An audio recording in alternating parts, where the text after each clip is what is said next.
अब मैं बोल रहा हूं विद रिपीटिशन। अगर मैं विद रिपीटिशन बोल रहा हूं तो देखो क्या हुआ यहां पे, कितने वोवल चाहिए मुझे? एक, 2 3 4 5। पहले मैंने क्या किया, 5 में से एक पोजीशन ली 5C1, जहां वोवल आने वाला है। वोवल कितने हैं मेरे पास? 3। 5 नहीं, क्वेश्चन में कितने दिए हुए हैं? 3 में से एक वोवल कैसे लेंगे? 3C1 से एक वोवल आया, यहां के बैठ गया। 5 में से ये मैंने ली पोजीशन, ये मैंने लिया वोवल, हो गया। तो 5 में से एक पोजीशन ली, 3 में से एक वोवल लिया, उसको भर दिया वहां पे। बची कितनी पोजीशन? 4। हर पोजीशन पे कितने कॉन्सोनेंट आ सकते हैं? 15। 15 यहां, 15 यहां, 15 यहां, 15 यहां, तो कितना आ गया आंसर? 15 पार। समझ में आया क्या? अगले में क्या बोल रहा है? 15 कॉन्सोनेंट है, 4 वोवल्स है, उसमें 3 कॉन्सोनेंट और 2 वोवल का आपको वर्ड बनाना है विद रिपीटिशन, अलाउड है। तो क्या करेंगे पहले? देखो पहले हम क्या कर सकते हैं,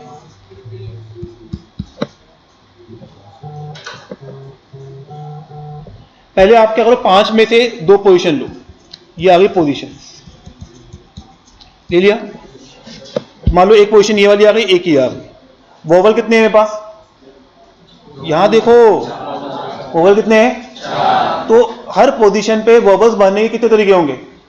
4। रिपीटिशन अलाउड है, रिपीटिशन।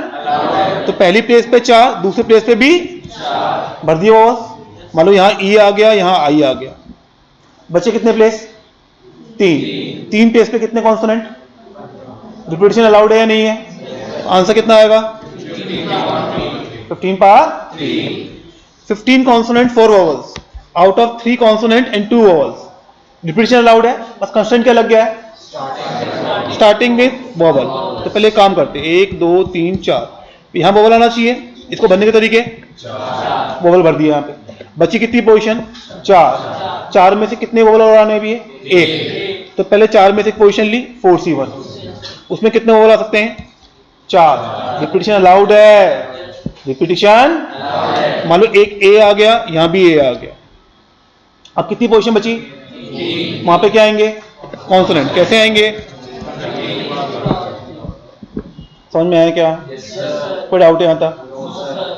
अरे क्लियर है? इसमें बोलता है विदाउट रिपीटिशन,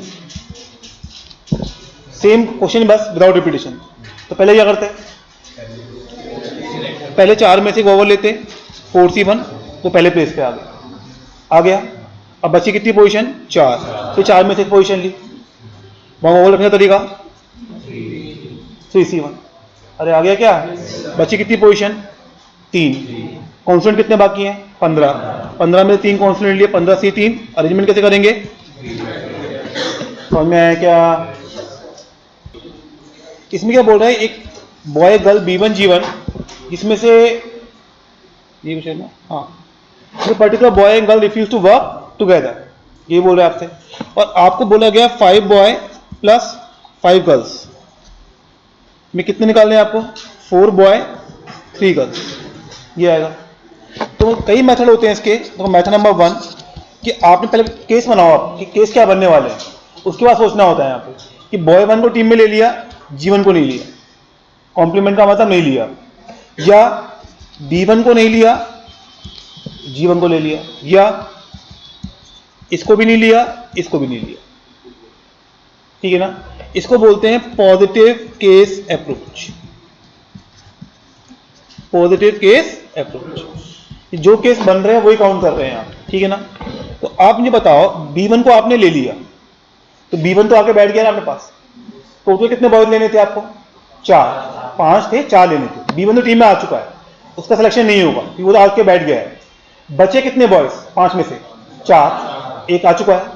कितने और लेने? 3, तो एक आ चुका है, 4 लेने थे। कैसे लेंगे? 4C3। कैसे लेंगे? कि B1 तो टीम में आ गया है, अब बचे 4 में 3 लेने हैं आपको। समझ में आया क्या? G1 को हमने रिमूव कर दिया टीम में से, बची कितनी गर्ल्स? 4। कितनी और लेनी है? 3। कैसे लेंगे?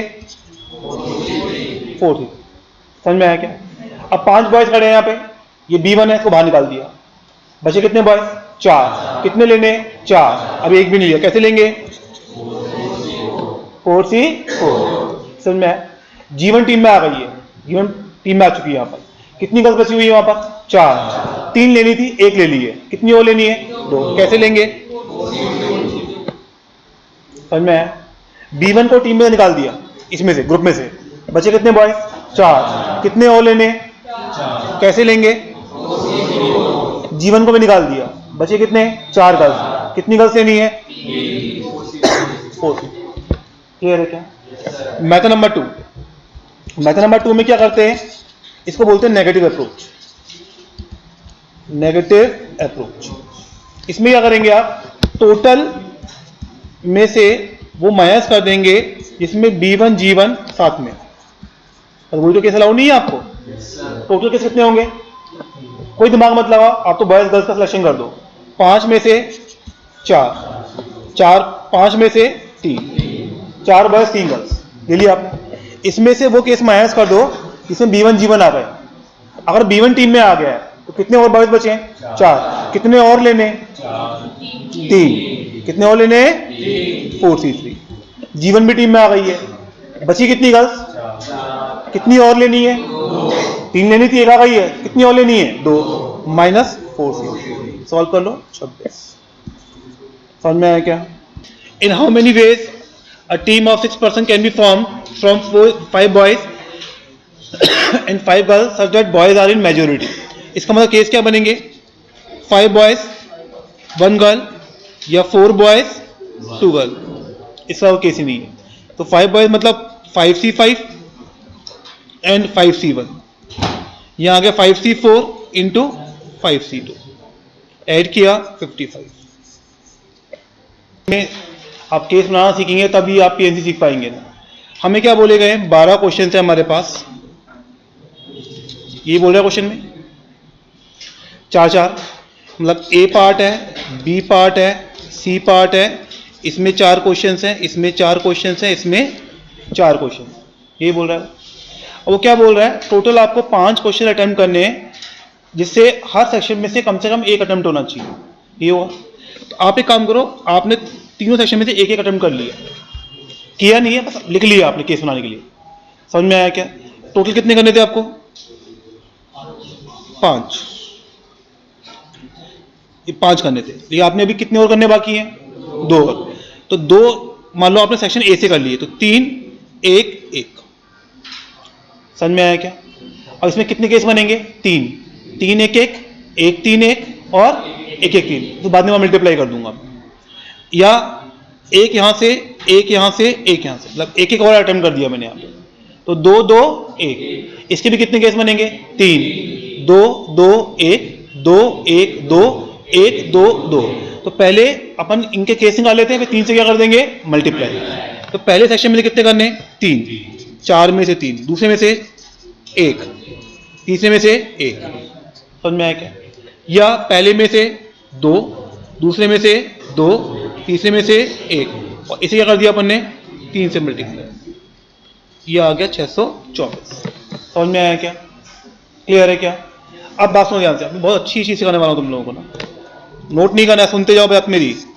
अगर नोट कराना होता PDF दे चुका होता मैं। समझिए यहाँ पे ध्यान से।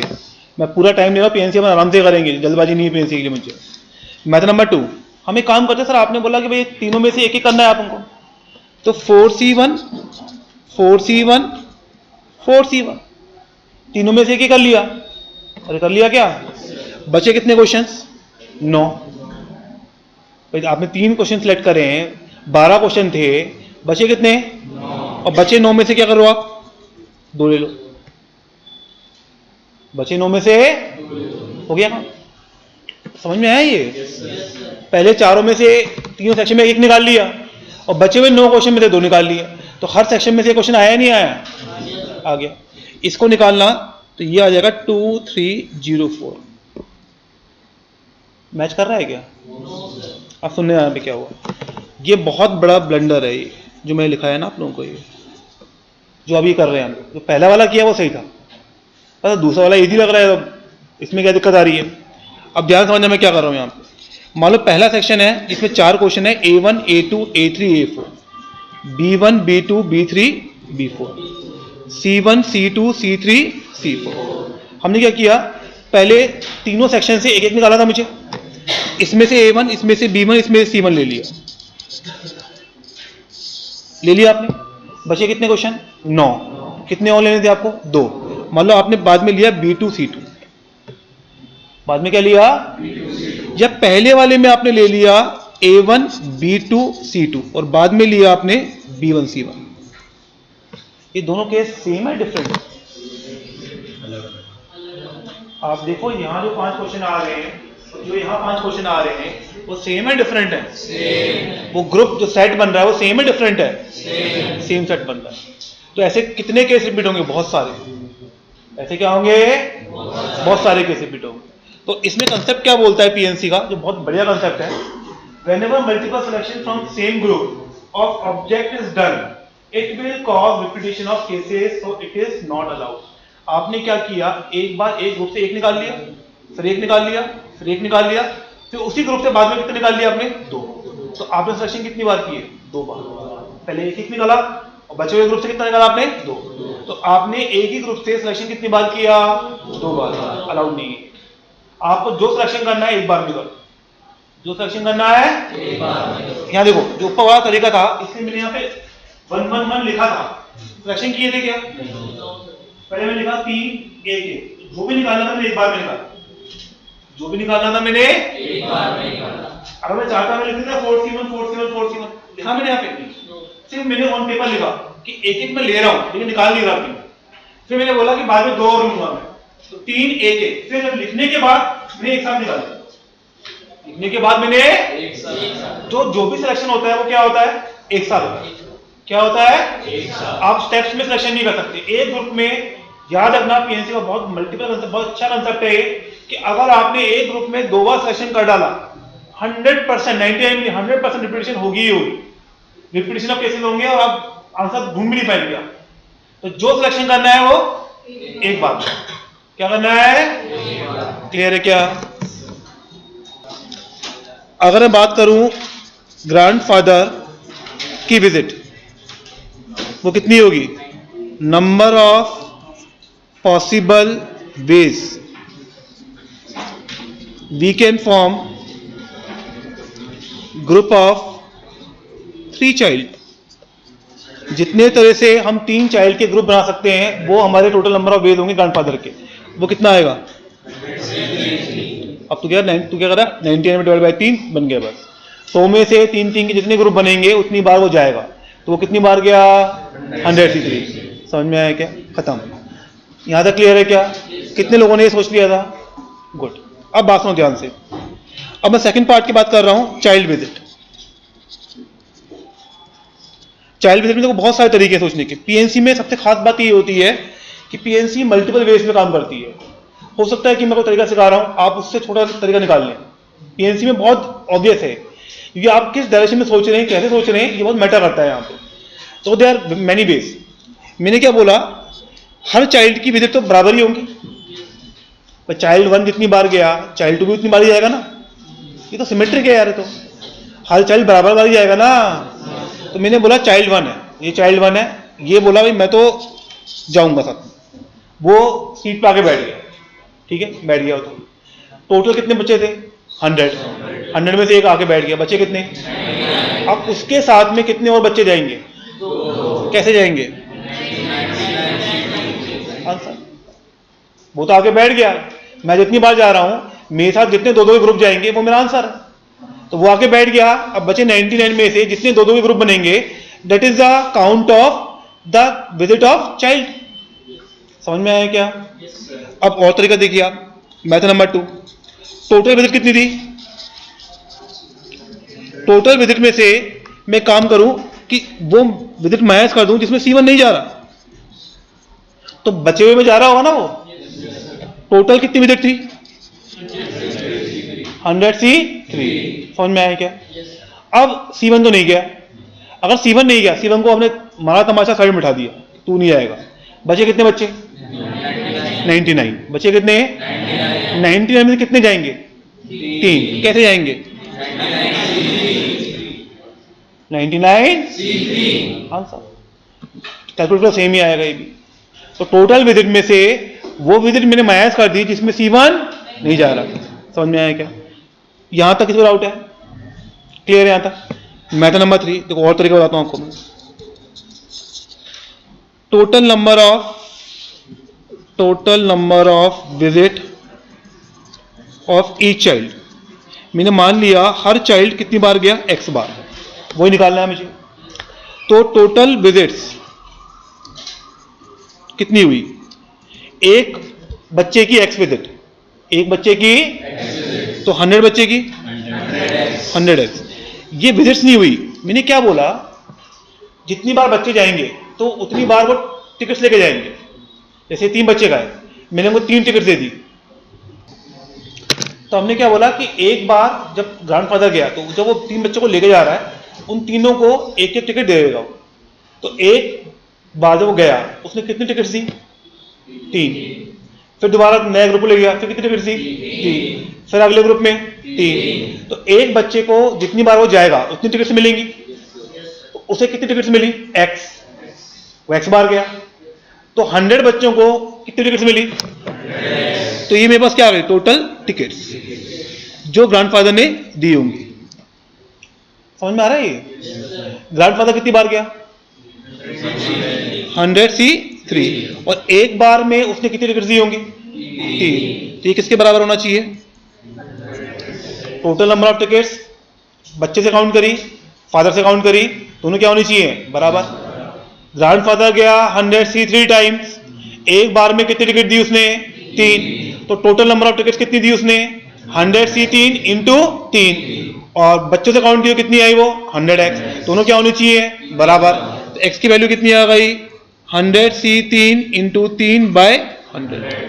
समझ में आया क्या? काउंट कर लो, सेम ही आएगा। अब वो बोल रहे हैं ब्लू एंड ग्रीन साथ में नहीं आने चाहिए। तो हमारे पास जो कलर्स हैं वो कौन से होते हैं? विबग्योर। इसमें क्या बोल रहे हैं? ब्लू एंड ग्रीन ये साथ में नहीं आने चाहिए। तो इस तरह के क्वेश्चन के यहाँ पर 2 मेथड होते हैं, एक होता है बंडल मेथड, एक होता है गैप मेथड। ठीक, ये नाम मैंने दिए हुए हैं जिससे आपको याद रहे बस। बंडल मेथड क्या बोलता है? When not all objects are together और एटलीस्ट वन इज सेपरेटेड। तो हमने क्या किया? तो इस तरह में जो होता है answer will be total ways minus BG together. भाई बीजी साथ में रख दो तो अपना आ जाएगा। 7 कलर्स को अरेंज करने का बेस। अब मैंने क्या किया? बी और जी को साथ में रखा, VIYOR। जो बी और जी है उसको धागा लिया, बांध दिया साथ में, तो बंडल बन गया, उसको बोलते हैं बंडल। अब 2 का एक बंडल है, 5 और एक है, कितने ऑब्जेक्ट्स हैं आपके पास? 6। अब साथ में बोल देना, बंडल एक काउंट किया जाता है, जो बंडल बन जाएगा वो एक काउंट होता है। तो कितना आ गया? लेकिन बंडल में इंटरनल अरेंजमेंट भी होता है, BG या GB। तो क्या करेंगे? 2 फैक्टोरियल। तो इसको बोलते हैं इंटरनल अरेंजमेंट ऑफ बंडल। समझ में आया क्या? अरे क्लियर है यहां तक? किसको डाउट है यहां तक? अब इसी का एक तरीका होता है गैप मेथड। इसको बोलते हैं नो 2 ऑब्जेक्ट्स आर टुगेदर। तो मैंने क्या किया यहां पे? VIYOR,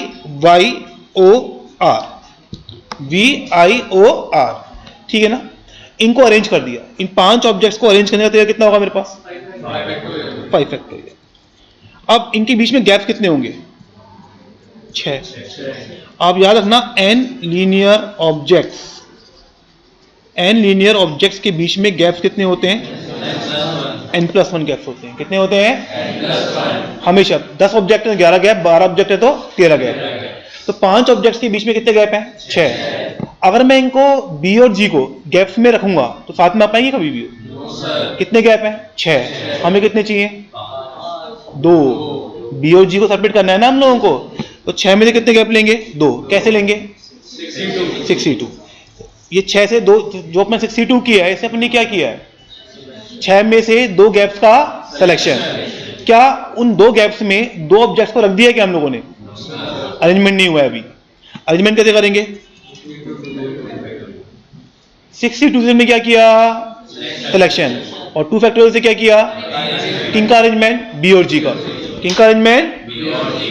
जैसे यहां देखो मैं बोल रहा हूं B I B are not all together और एटलीस्ट वन इज सेपरेटेड। अब यहां पे वो क्या बोल रहा है, बी आई बी सारे साथ में नहीं आने चाहिए। ऊपर वाले क्वेश्चन में दोनों मेथड एप्लीकेबल थे क्योंकि दो ऑब्जेक्ट थे। अब मैं क्या बोल रहा हूं, वो बोल रहा है वी आई बी तीनों साथ में नहीं आने चाहिए, तीनों क्या नहीं आना चाहिए।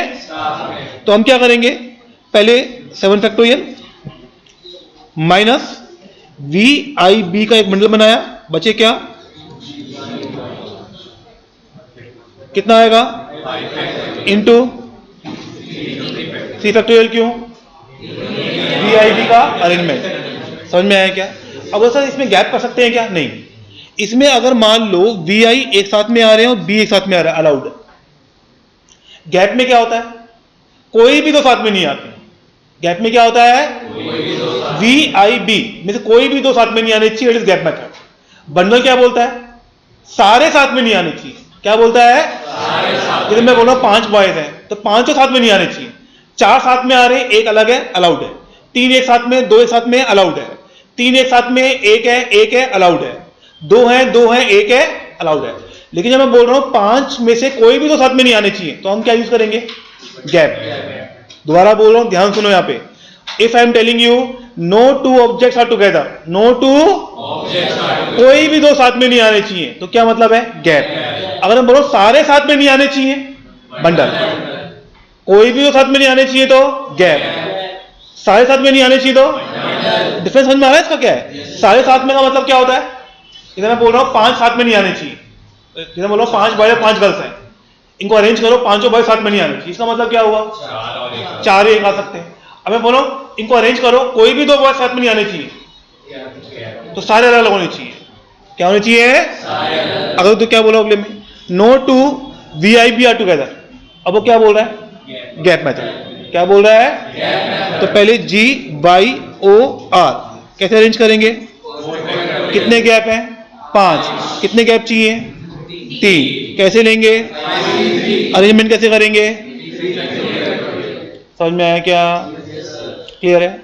इसे यहां पकड़ो, 15 bikes 20 scooters has to be parked in a parking lot with 35 distinct places, in how many ways can be park it. ठीक है ना, तो 35 प्लेसेस हैं, वो 35 ही लगाने हैं आपको वहां पे। जिसे 15 बाइक हैं और 20 स्कूटर हैं, सारे डिस्टिंक्ट हैं। ठीक है, नो 2 बाइक्स आर टुगेदर। अगर कोई भी दो बाइक साथ में नहीं आनी चाहिए तो क्या होगा, पहले किसको अरेंज करेंगे, स्कूटर। कितने स्कूटर, 20, कैसे अरेंज होंगे, कितने गैप, कितने गैप आपको चाहिए, बाइक्स का अरेंजमेंट कितना होगा, समझ में आया क्या। अगले पार्ट में क्या बोल रहा है, all the bikes are not together, bundle. पहले किसको, पहले काम करो, बाइक B1 से लेके B2 से लेके B15, इसका बना है एक बंडल। कितनी स्कूटर बचे हैं, 20 और एक 21, टोटल कितने आते हैं, 35 माइनस 21 इंटू 15 फैक्टोरियल, क्यों, बंडल के अंदर इंटरनल अरेंजमेंट। समझ में आया क्या। रिकॉर्डिंग कब से ऑन नहीं है,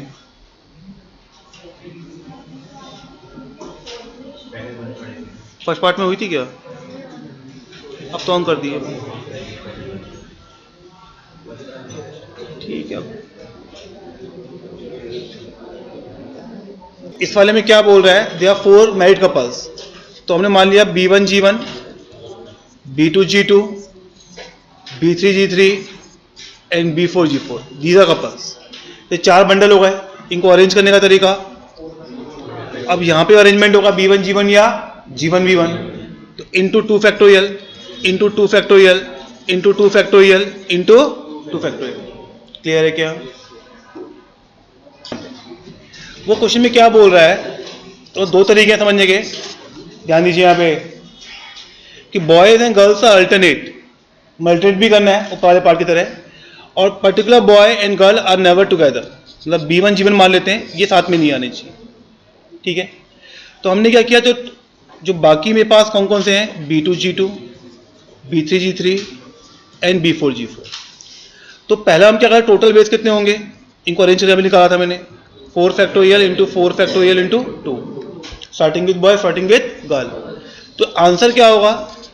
टोटल 4 फैक्टोरियल इंटू 2 माइनस, इसमें से वो केस माइनस कर दो जहां B1 G1 क्या है साथ में, वही केस माइनस करने पड़ेंगे आपको। अब वो साथ में है तो 4 फैक्टोरियल इंटू 4 फैक्टोरियल इंटू 2। अब एक काम करो, B1 G1 का बंडल को रिमूव कर दो आप, बचे कितने बॉयज कितने गर्ल्स? 3 boys 3 girls. अब इनको अरेंज कर दो अल्टरनेट की तरह। कैसे अरेंज करेंगे? 3 फैक्टोरियल इंटू 2 इंटू 2 क्यों? Starting with boy starting with girl. इसमें B1 G1 को प्लेस नहीं किया है मैंने यहाँ पे किसको अरेंजमेंट किया है? 3 बॉयज और 3 गर्ल्स। जो बचे हुए 3 बॉयज हैं 3 गर्ल्स हैं उनको अरेंज किया अल्टरनेटिवली। कैसे अरेंज किया है? समझ में आया क्या? वो कर लिया। अब B1 G1 को रख दो साथ में। जैसे मान लो इनको ये अरेंज किया तो कितने गैप्स आ रहे हैं? 1 2 3 4 5 6 7।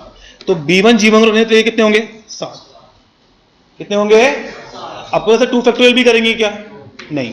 क्यों? जब B1 G1 यहां पर आएगा तो पहले B1 आएगा बाद में G1।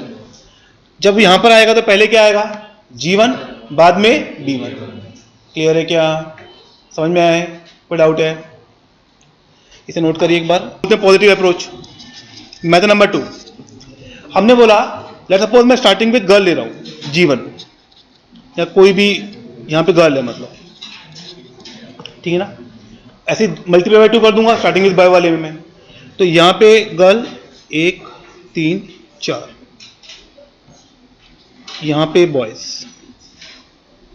ये 4, ठीक है? समझ में आ रहा है क्या? और ये क्लियर है क्या? अब ध्यान सुनना है, यहां पर मैं बोल रहा हूं बॉय यहां पे आ जाए, यहां पे आ जाए, यहां पे आ जाए, फर्स्ट सेकंड थर्ड पोजीशन पे आएगा तो G1 के लिए वो कितनी पोजीशन रूल आउट कर देगा? जैसे मान लो B1 यहां पर आ गया लेट्स सपोज। अब G1 की उसने कितनी पोजीशन कम कर दी? 2। यहां पर आया तो 2, यहां पर आया तो, और यहां पर आया तो 1। तो पहले 3 केस डिफरेंट है और चौथा केस डिफरेंट अलग है। तो मैंने बोला 3C1, इसका मतलब वो कहां पर आ रहा है? First second third.